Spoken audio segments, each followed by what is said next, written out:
certainly my mother-in-law, who has thought I was crazy ever since I decided to do my residency in psychiatry instead of a real branch of medicine.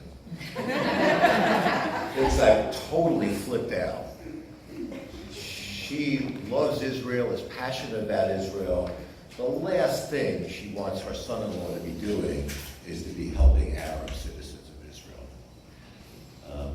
So it's not like I'm getting universal support for doing this, and I think that's the case with many of us, and that's what Jeff said before. But I'm going to give 3 reasons why at least I became involved in this. Some of them I think may be common to many other Jewish American philanthropists, and some of them will undoubtedly be idiosyncratic for me, but I'll mention them briefly. Let me just start out by saying that it's only a year and a half ago that I was asked to chair this committee, the Marginalized Populations in Israel Committee.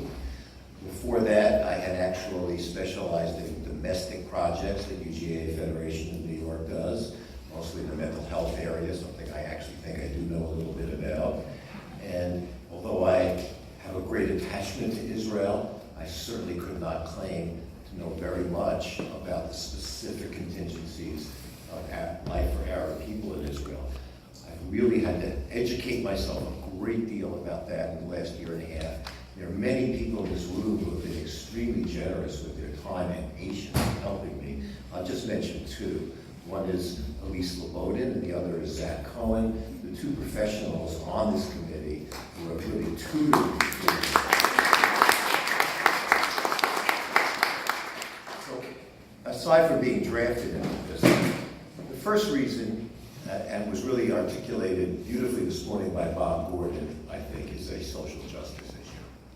So my generation of people known as the boomers, although our boom is now becoming a whisper as we're getting kind of older, grew up in the 60s and the 70s in the era of anti-war activity, civil rights movement, the beginning of the feminist movement, the first Earth Day. I was actually at the same campus as Guy Grossman is now University of Pennsylvania for the very first Earth Day when I was in college. So for people like us, there is a population of people living in Israel who face constant discrimination, prejudice, and economic disadvantage, and that is simply wrong, as Bob said. And that is something that we cannot allow to happen, especially in a country that we want to be proud of and that we have ties to. And so that is an overwhelming motivation for us to become involved. There are some things that still kind of upset me about this. For example, we put a little constraint on ourselves that we're only talking about Palestinian citizens of Israel who live within the 1948 borders. Heaven forbid we should mention the occupation. And yet, isn't it kind of absurd for us, after, again, what Bob talked about, when Jews are threatened anywhere in the world, American Jews rise to the occasion, or at least are supposed to rise to the occasion. When Jews were threatened in the Soviet Union, American Jews took that very seriously.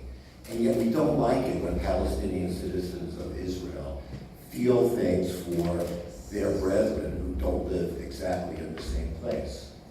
And I think that's a psychologically absurd position. So you'll forgive me for breaching the rules. And I will say, I want to just give you one personal experience that really was riveting to me about that. I went with actually Rhonda Ronak and some other people to a small Arab city called Baca. It has a longer name than that. Baca El Gharbia. And they were taking me around the city. And all of a sudden, I see this gigantic wall. And that wall, of course, is the separation wall. But it's not like the fence in other parts of Israel, which I have seen many times. And what does a child of the 60s and 70s immediately think of is the Berlin Wall, because that's what it looked like. And what were we trained to think? That wall has to come down. That's how I grew up. Now, this however you feel about politics and about all these different issues, that's the reality. For people like me, that's an intolerable situation. So that's the first reason. The second reason I'm not going to belabor, but it's the economic reason, which other people have spoken about. We know that approximately 50% of first graders in Israel now are either Haredi or Arab. And we know that in this country, when unemployment rates get close to 10%, we get hysterical, and we think the economy is about to collapse, and the stock market tumbles, and we do stupid things like elect Donald Trump as president. We really get nuts. Can you imagine an economy where 50% of the citizens of that country are either under or unemployed? And so knowing that that is what Israel faces has triggered a massive reaction among Israeli economists and politicians, leading to the 922 resolution, which you've heard about, which I'll come back to in a second. I want to mention a third thing, which is idiosyncratic for me, but perhaps it will interest you. That is that whenever I hear people talk about the Jewish majority, it wakes me up right away. Jewish majority. Here in New York City, Jews have probably the largest proportion of the population of anywhere that we have in the world. It's around 20%, just the same as the Arabs in Israel. We're about 1.4% of the world's population. So the idea that Jews are a majority is absurd to me. In addition to that, I personally am a minority in the Jews because I'm a Sephardic Jew. And I'm a Sephardic Jew in the actual, real meaning of the word Sephardic. The word Sepharad means Spain. So until 500 years ago, my ancestors lived in Spain, spoke Spanish and Arabic, lived in a country that was dominated by Islamic governments, were profoundly influenced by Arab culture, architecture, and language. Many of those things are central to our prayers today, to our art, to our literature.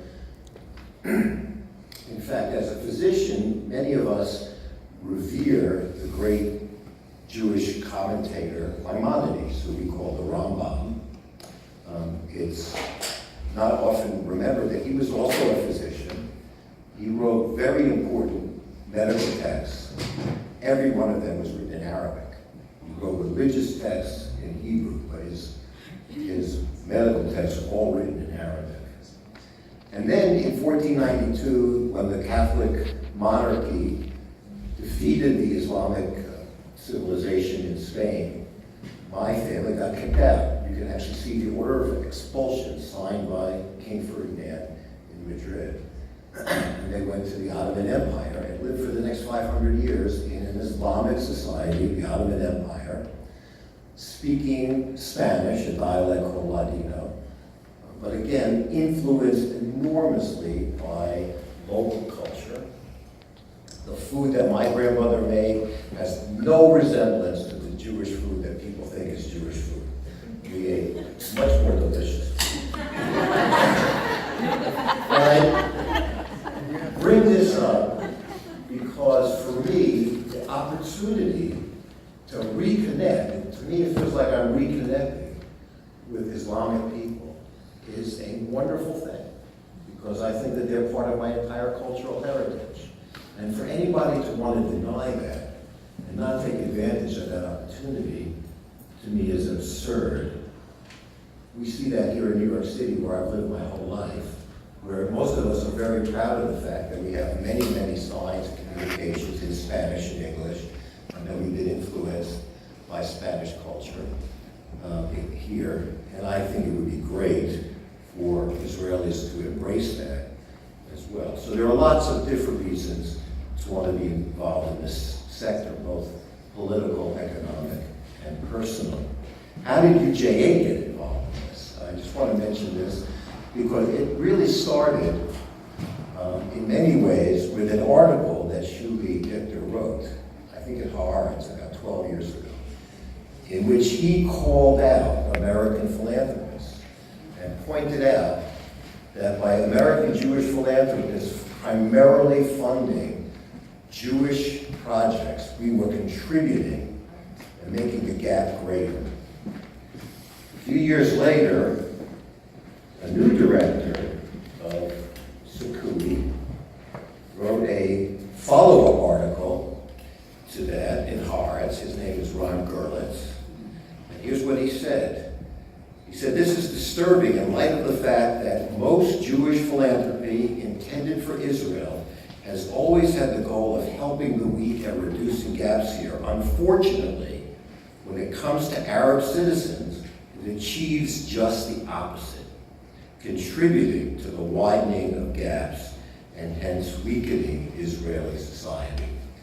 So for many people, but not all, in the UJA Federation community, that now 55,000 donors, that was a call to action that led to the involvement with Sikkuy and then subsequently to other Arab NGOs to try at least not to be part of the problem if we couldn't be a major part of the solution. And then we started funding things. We started funding a school here, a leadership program here, typical Federation type things, all very positive, all very welcome. People were very grateful to what we did. But then 922 resolution was passed. And about that time, people at UJA were saying, we wish we could have a real impact on these problems. Not just one or two or even 100 people who graduate from a program at a time, but a real impact. This is really before I got involved, and here we all have to owe a great debt of gratitude to two people at UJA Federation, one of whom I think everybody here knows, Ronnie Rubenstein, and the other is Michael Lustig, who was my predecessor as chair of this committee. I spoke to Ronnie recently, and I said, "What was it about 922 that really got you going?" And she said, "It was so obvious to me. The minute I heard it, it was the kind of capacity building that we really felt we needed to do." And that really changed the focus of our philanthropic approach. So what we realized was that there's about 15 billion shekels involved in Resolution 922. And I don't know, about 5 billion in 2397, which is the more recent resolution that affects the veteran community, but very similar in many ways to 922 for the Arab community. So there's something like $5 billion, American dollars involved in these two things. What could American Jewish philanthropy do? Well, what it could do is say, as people have pointed out, that this money is going to be wasted if it doesn't get used. That it'll be a great thing for the Israeli government to say, "See, we tried. We came up with $15 billion, and it's their fault. They didn't use it, so can't blame us." So our approach is, can we make an impact in helping build the capacity of Arab local authorities to be able to use the money? And Sikkuy is one of the main avenues for that. There are several others. Ajik is another one that we're working with, and I think some people here have worked with Ajik. A number of other Arab NGOs. What I think is most important about this approach is that we are not alone. So if you look at all of the American philanthropies now working essentially on 922 and 2397 projects, it's probably several $1 million a year. And so what you have is several $1 million of American philanthropy leveraging billions of dollars of Israeli government philanthropy. And to me, that's an amazing model of how philanthropy can be powerful. And things like the Interagency Task Force, the Social Venture Fund that have brought these philanthropies together have been seminal in the ability to do this. And it actually influenced our thinking about philanthropy in a number of different areas. So for example, the other main responsibility of my committee is to try to promote secular education in Haredi high schools. Good luck with that, you're probably thinking, but we're going to do it. But we approach that thinking about what we did with 922 by starting out by saying what other philanthropies are involved, can we form a collaborative agreement, so that we're not simply funding a single high school here or there, but an actual program that may change hearts and minds over time. So I think that there's a lot that we can do together. I want to close with one final statement or thought. Right now, American Jews who love Israel are hysterically upset at our relationship with Israel. So we have all these committees, including a very excellent one in UJA on the Jewish diaspora Israel dilemma, the crisis in our relationship. Now, what are we worried about? We're worried about who gets to pray at the hotel, that the chief rabbi keeps saying mean things about Reform Jews. I worry about those, and I am very proud of the fact that we're trying to do something to fix those things. But of course, most Israeli Jews probably couldn't find the hotel if they wanted to. It's not an issue for them. They don't understand what's getting us so upset. But there's even another deeper problem, because another thing that we keep harping on here is that my generation, as I said, is whispering out. We're not boomers anymore. We're not very loud.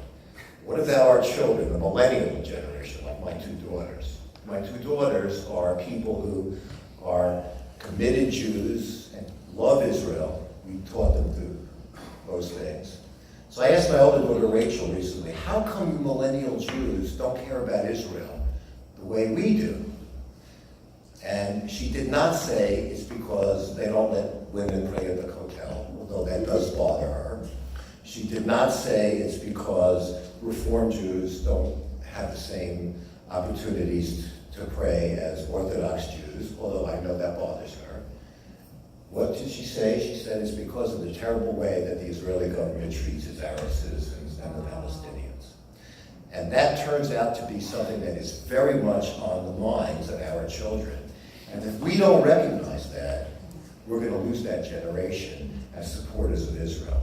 So we have a million different reasons, from moral conscience to economic opportunities to our own self-interest as Jews who love Israel, to take on this Arab situation in Israel and to own it under the direction of Arab citizens who tell us how we can best be helpful.